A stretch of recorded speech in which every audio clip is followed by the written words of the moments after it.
Diolch am y gwahoddiad i fod yma bore yma a diddorol iawn gwrando ar sylwadau y cwmniaeth ar yr adroddiad diddorol maen nhw wedi sgwennu. Dwi yma i drafod chydig o'r ystyriaethau cyfreithiol sydd eisiau chi fod yn ystyried wrth feddwl am anghenion ieithyddol wrth recriwtio. Jyst i gyflwyno fy hun yn fyr i chi, Fflir Jones ydw i, dwi'n bennaeth rheoli Darwin Gray, dwi hefyd yn ymwneud efo materion adnoddau dynol a chyflogaeth a hefyd materion cyfansoddiadol. Dwi yma heddiw i drafod ambell i beth. Yn amlwg, dwi ddim eisiau ailadrodd yr hyn da ni wedi glywed yn barod ynglyn â'r adroddiad iaith, ond dwi isio just tynnu ambell i beth sydd yn haro fi wrth fynd drwyddo fo, sydd yn dangos i mi fod hwn yn faes lle da ni angen mwy o waith er mwyn gofalu bod chi mor ofalus a phosib o ran yr ystyriaethau cyfreithiol sydd yn mynd i fod arnoch chi a sydd arnoch chi. Da ni hefyd yn mynd i drafod yn fyr pan bod y Gymraeg yn bwysig yn amlwg wrth recriwtio. Yn amlwg, da chi gyd yma heddiw, dwi'n meddwl bod 200 a rhywbeth ohonoch chi. Felly mae hwnna'n dangos yr ymroddiad sydd i'r maes yma o'ch plith chi ac yn amlwg bod chi'n chwilio am tipyn bach mwy o arweiniad yn dilyn yr adroddiad yma. Dwi hefyd yn mynd i edrych ar beth sy'n gwneud swydd yn hanfodol a be allu'r gyfiawnhau bod swydd yn ddymunol, achos mae 'na wahaniaeth rhwng sut dylech chi fod yn asesu y swyddi hynny felly. Ac wedyn dwi'n mynd i edrych ar pryd dyli deud bod angen dysgu sgiliau yn y Gymraeg wrth dderbyn penodiad, sef y trydydd categori sydd angen i ystyried. Pam bod categoreiddio mor bwysig yn llygyd y gyfraith, a mae 'na ddwy ystyriaeth gyfreithiol i chi feddwl amdani'n fanne. Pam bod i ddim yn gywir bob amser wedyn i newid y categori sydd yn rhywbeth sydd yn digwydd yn lled aml o be dwi'n ddeall, achos bod 'na ddiffyg gallu cael gafel ar y bobl gywir neu gymwys yn y lle cyntaf.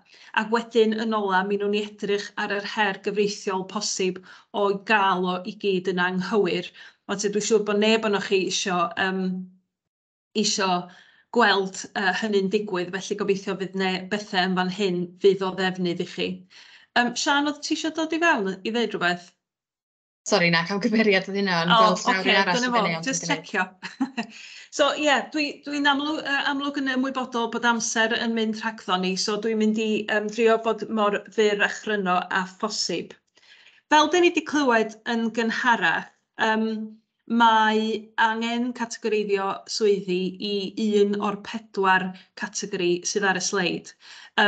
A fel dwi'n dod ymlaen i drafod yn nes ymlaen, mae 'na dueddiad ymysg y cyrff sydd wedi dal gan Safonau'r Gymraeg Rhif 1 2015 i beidio defnyddio yn ddigonol y 2 categori ola, y trydydd categori yn arbennig felly, sef yr angen weithiau i ddysgu sgiliau Cymraeg ar ôl penodi'r swydd. Mae 'na dueddiad jyst i ffocysu ar ydi sgiliau Gymraeg yn hanfodol neu ydyn nhw'n ddymunol, ac yn aml mae'r penderfyniad hwnnw'n cael ei wneud heb ddigon o graffu i allu cyfiawnhau y penderfyniad hwnnw pe bai chi'n cael her gyfreithiol. Felly, jyst i fynd yn ôl at yr basics, felly, safon 136 ydy'r safon berthnasol i chi'n o Safonau'r Gymraeg Rhif 1. Mae'r cod ymarfer rhif 6.9.2 yn cyfeirio at y gwahanol gategorïau yma. Felly mae'r dyletswydd cyfreithiol yma arnoch chi os ydych chi wedi'ch dal gen y safonau, ac felly fan hyn mae eisiau cychwyn pob trafodaeth ynglyn â sgiliau ieithyddol unrhyw swydd sydd yn dod ar eich traws chi. Wrth edrych wedyn ar ganfyddiadau adroddiad iaith, fel dwi'n dweud, dwi ddim eisiau ailadrodd yr hyn da ni wedi glywed, ond mae'n ambell beth wedi'n haro fi o'i ddarllen o fel o'n i'n dweud yn gynharach. Mae 'na asesiad wedi cael ei wneud o 24 set sefydliad. Mae'r canlyniadau i mi yn amlygu nad oes digon o sefydliadau yn categoreiddio swyddi fel hanfodol, ac falle'n defnyddio gormod o'r categori dymunol, a hefyd falle ddim yn cydnabod wedyn bod hynny yn ffordd ddigonol o ddenu siaradwyr Cymraeg. Dim ond 3 sefydliad o'r rheini holwyd sydd yn defnyddio'r 4 categori o'n i yn cyfeirio atyn nhw ar y sleid cynt. A 2 categori yn unig yn cael eu harddel gen 7 sefydliad. Felly yn amlwg mae yna rhywbeth o'i le yn fan hyn yn does nad ydyn ni ddim yn cydnabod yr ystod o'r 4 categori felly. Ac hefyd, yn amlwg o'r adroddiad, mae'r tueddiad yma i newid o un categori i'r llall os ydych chi yn dod ar draws trafferthion, enghraifft, ydych chi wedi penderfynu bod swydd yn hanfodol, ond wedyn ydych chi'n meddwl, den ni methu cael neb, so den ni jyst yn mynd i downgradio fo i ddymunol. Mae hynny yn o'i hun yn gallu bod yn broblem ac o bosib yn mynd i fod yn groes i anghenion a gofynion y safonau arnoch chi. Mae'r safonau hefyd yn dangos bod hi'n yn ofnadwy bwysig bod drefniadau cadarn yn ei lle, ac mi oedd yr adroddiad hefyd yn cyfeirio at y ffaith bod treian o'r sefydliadau ddaru gymryd rhan yn yr adolygiad yn heb system yn ei lle i graffu ar yr asesiadau cychwynnol yma. Felly, di hwnna ddim cweit digon da, ac mhryder i fel cyfreithwraig ydy y gallech chi wedyn fod yn cael heriau cyfreithiol o safbwynt hyn felly. 8 sefydliad wedyn wedi cymryd lle heb graffu yn ddigonol ar gofynion ieithyddol ac yn gorddibynnu ar farn goddrychol rheolwyr unigol. Ac yn amlwg, tasech chi'n cael her gyfreithiol, dydy hynny ddim yn mynd i fod yn ddigon da na chdi. Dychmygwch rwan fod mewn unau tribiwnlys y Gymraeg wedi cael her bod chi wedi torri'r safon, neu bod chi yn cael her o anffafrio ar sail un o'r nodweddion gwarchodedig o dan deddf cydraddoldeb 2010, a ydych chi'n deud wrth y barnwr, wel, o'n i ryw feddwl mai fel hyn oedd i fod. Wel, dydy hynny jyst ddim digon da, felly mae eisiau meddwl a cael prosesau da yn ei lle mwyn gallu cyfiawnhau unrhyw benderfyniad anodd ydych chi wedi gorfod gymryd. Pam bod y Gymraeg yn bwysig wrth recriwtio? Dwi'n siŵr bod dim angen deud y gwir bod ar sleid yma i fyny, ond yn amlwg mae hwn yn fater pwysig iawn. Mae'r ffordd hawsa o gynyddu'r lefelau allweddol o gydymffurfiaeth hefo'r safonau Cymraeg o fewn eich sefydliadau chi. Os gennych chi ddigon o siaradwyr Cymraeg, mae pethau'n disgyn i'w lle. Ac fel oedd Rhan yn deud yn gynharach, mae'r ffaith mae buddsoddiad ydy hwn yn bwysig iawn i chi gofio. Dwi'n siŵr bod yna rai bobl yn eich sefydliadau chi sydd ddim falle yn siŵr a'i buddsoddiad ydy hwn, ond mewn swyddi allweddol a swyddi lle mae'n lawer iawn o angen siarad efo'r cyhoedd ac ati, mae'n bwysig bod y ddwy iaith yn cael eu trin yn gyfartal yn dydy. Felly, buddsoddiad ydy hwn yn reit siŵr. Felly, mae'n cynyddu capacity eich sgiliau Cymraeg chi sy'n golygu bod y broblem o heriau cyfreithiol bod chi ddim yn cydymffurfio hefo safonau eraill hefyd yn dod i rym yn fama. Achos os gennych chi'r siaradwyr Cymraeg allweddol yn y swyddi cywir, yna ydych chi'n mynd i fod yn gallu delio hefo pethau, efo'r safonau eraill, heb orfod poeni bod chi'n mynd i fod ar risg o'i torri nhw. Felly, mae'n win-win, fel mae'r Sais yn deud. Dych chi'n mynd i fod yn bodloni safon 136, ond ydych chi hefyd yn mynd i fynd â'ch sefydliad ymhell iawn i fodloni'r safonau eraill hefyd drwy fod ar personel allweddol yn ei le. Dwi wedi cyfeirio'n fyr at yr agwedd gydraddoldeb yma, a dwi'n mynd i fod i drafod honno ymhellach mewn 2 funud. Ond mae hwn yn fater lle gallech chi gael her o dan ddeddf cydraddoldeb 2010 yn ogystal â her o dorri'r safonau. Felly mae'n bwysig cofio'r cyd-destun hwnnw hefyd. Ac ie, yn amlwg, beth mae'r adroddiad wedi i'w ddangos ydy bod yna ddiffyg prosesau digonol yn ei lle a bod yna rai unigolion falle yn teimlo andros o faich ar y mater yma, ydych chi'n gwybod. Falle bod yna swyddogion iaith yn eich meisg chi neu bobl o adrannau adnoddau dynol sydd yn Gymru Cymraeg ac yn teimlo bod y pwysau i gyd arnoch chi i benderfynu pa lefel ddylid i ddefnyddio. Wel, dydy hynny ddim digon da, dio ddim yn deg ar yr unigolion sydd yn derbyn y pwysau hwnnw, ond hefyd dydy o ddim digon da o ran beth sydd yn ddisgwyliedig ohonoch chi o dan y safonau.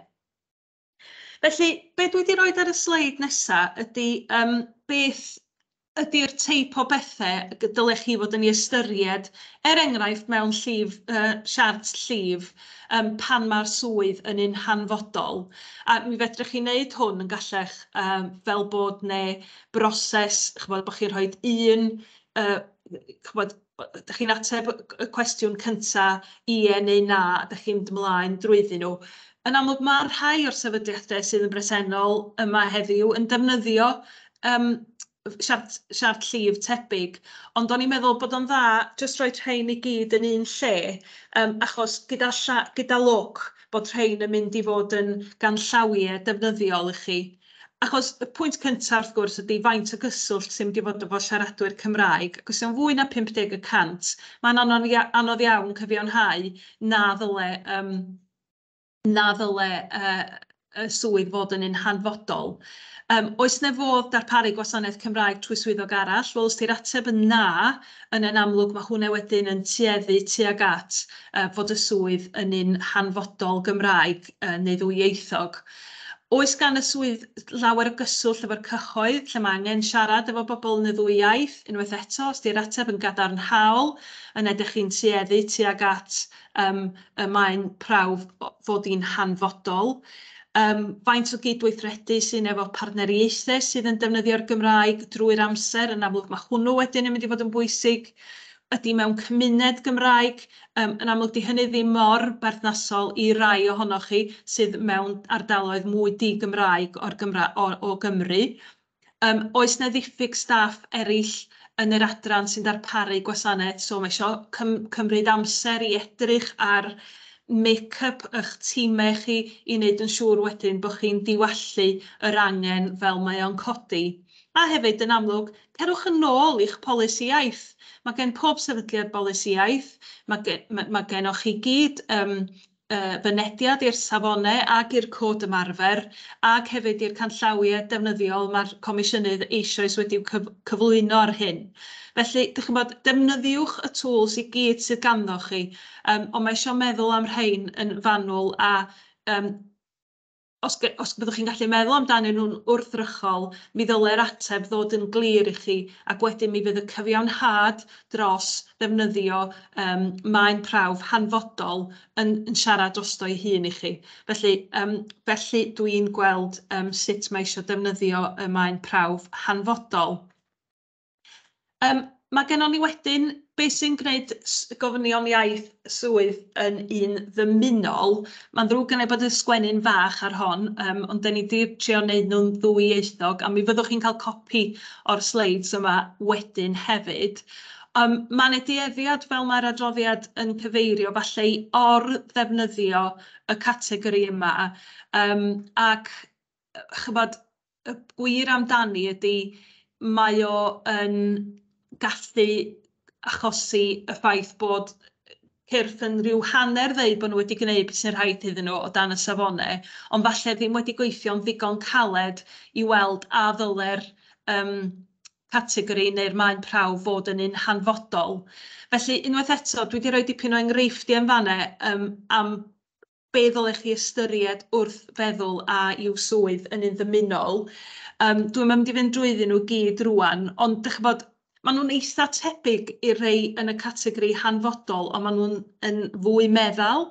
Ond ydych chi angen bod yn galed a gwirioneddol cael data i gyfiawnhau eich penderfyniad chi. Achos, fel dwi'n dweud, tasach chi'n cael her gyfreithiol, os nad yw'r data neu'n ei le ganddo chi, ac os nad ydych chi wedi cofnodi ac wedi defnyddio siart llif ac ati i gyfiawnhau eich penderfyniadau chi, ydych chi yn mynd i fod mewn dŵr poeth o bosib.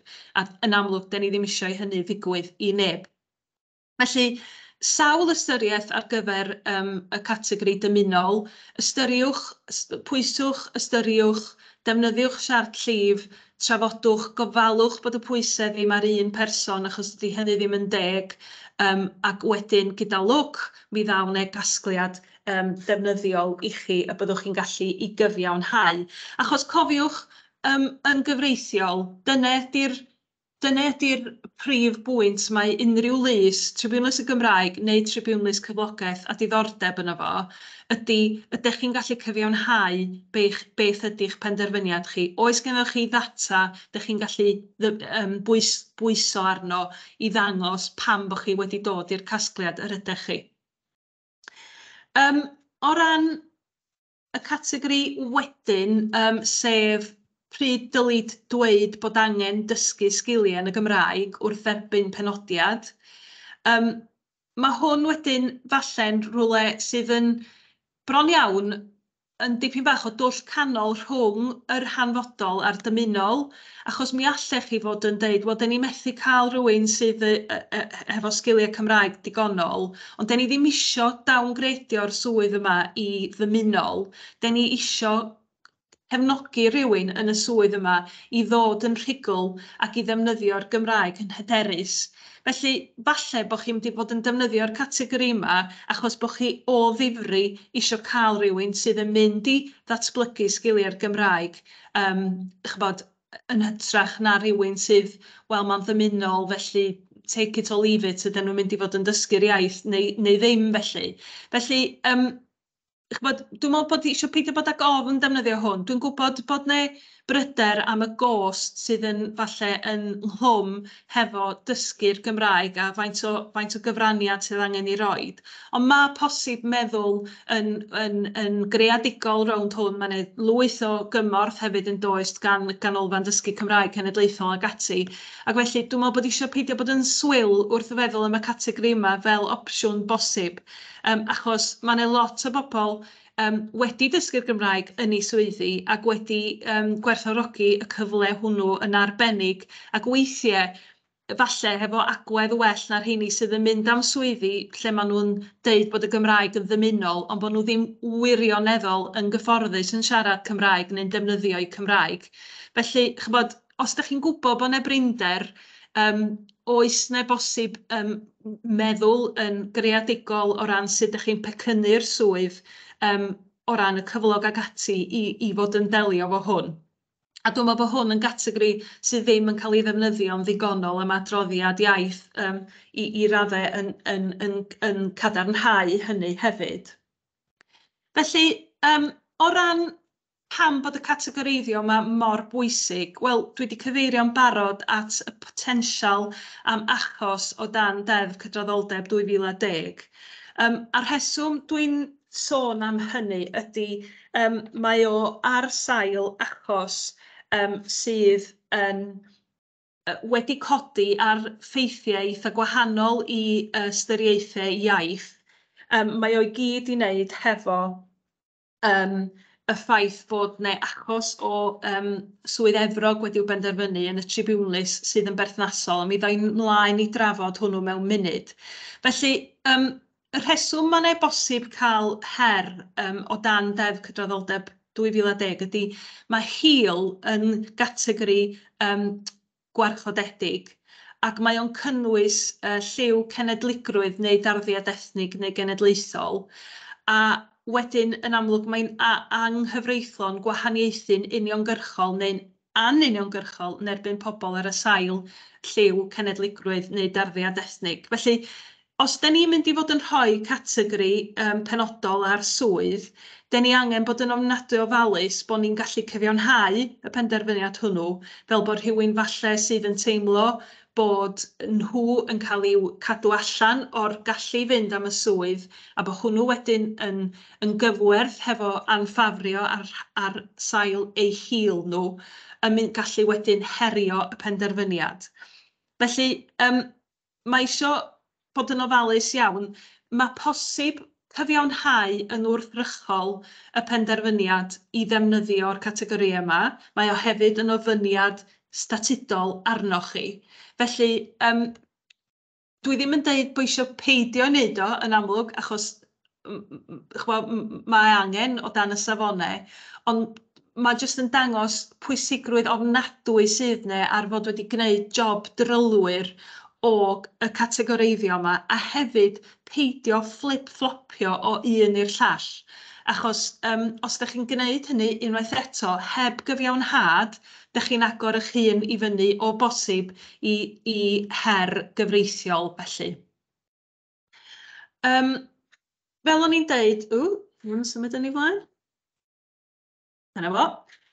Fel o'n i'n deud, achos tribiwnlys o'r enw Homer a Chief Constable of West Yorkshire ydy'r achos sydd wedi gosod y cynsail yma o ran yr ochr cydraddoldeb i ni.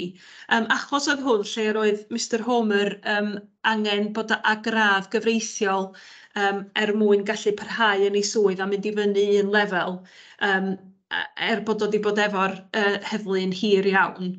Ac mi ddoth achos o anffafrio ar sail oedran, achos oedd o'n deud bod o'n anheg, ac mi ddarganfyddwyd yn yr achos hwnnw bod y gofyniad yma am radd gyfreithiol ar y stêj yr oedd o'n i fywyd ddim yn gallu cael i'w gyfiawnhau'n wrthrychol, achos oedd gen o gymaint o brofiad bywyd a ballu. Felly, yn amlwg, mae hwn yn hollol berthnasol i ddefnyddio mae'n profion ieithyddol ar swyddi, achos mi alle fo, os ydych chi'n gael o'n wrong, greu sefyllfa lle gellid i herio fo fel enghraifft o wahaniaethu'n anuniongyrchol. Felly, yr unig ffordd i osgoi hynny ydy bod wedi gwneud y gwaith trylwyr yma dwi'n sgyfeirio ato fo. Wrach byddai, dwi'n yn gwybod os ydy fodd i'r sefydliadau sydd yn defnyddio siartau llif a sydd â thîm digonol i daclo'r materion yma, falle rannu ymarfer da hefo sefydliadau eraill drwy'r comisiynydd neu beth bynnag, ond mwyn osgoi her gyfreithiol, mae rhaid i chi ddangos bod gennych chi ffordd gymesur i gyrraedd y nod hwn, sef, enghraifft, mae'r swydd yma'n hanfodol i siarad Cymraeg ynddi am y rhesymau canlynol. Mae angen y data a mae angen yr cyfiawnhad hwnnw yn ei le rhag ofn y cewch chi her. Ac fel dwi'n deud, mae eisiau edrych tu allan i'r bocs. Mae'n meddwl bod falle'r cyfrifoldeb am y materion yma ar un neu ddau berson yn y sefydliadau mawr, den ni'n sôn amdanyn nhw, ddigon o achosi dychryn, dwi'n siŵr iddyn nhw, ac i sawl un arall o fewn y sefydliad. Dydy o ddim yn mynd i fod yn ddigonol i ddangos bod chi wedi edrych ar anghenion y swydd mewn ffordd eangfrydu, wedi edrych ar y cyd-destun o fewn y sefydliad ac ati. A dyna'r unig fodd, deud y gwir, y gallwch chi fod yn gwneud hyn yn hollol fanwl felly. Felly, mae y canllawiau yma ar y sleid yma yn bwysig i chi. Gobeithio unwaith eto yn helpu chi o ran y llif siart ydych chi yn ei ddefnyddio.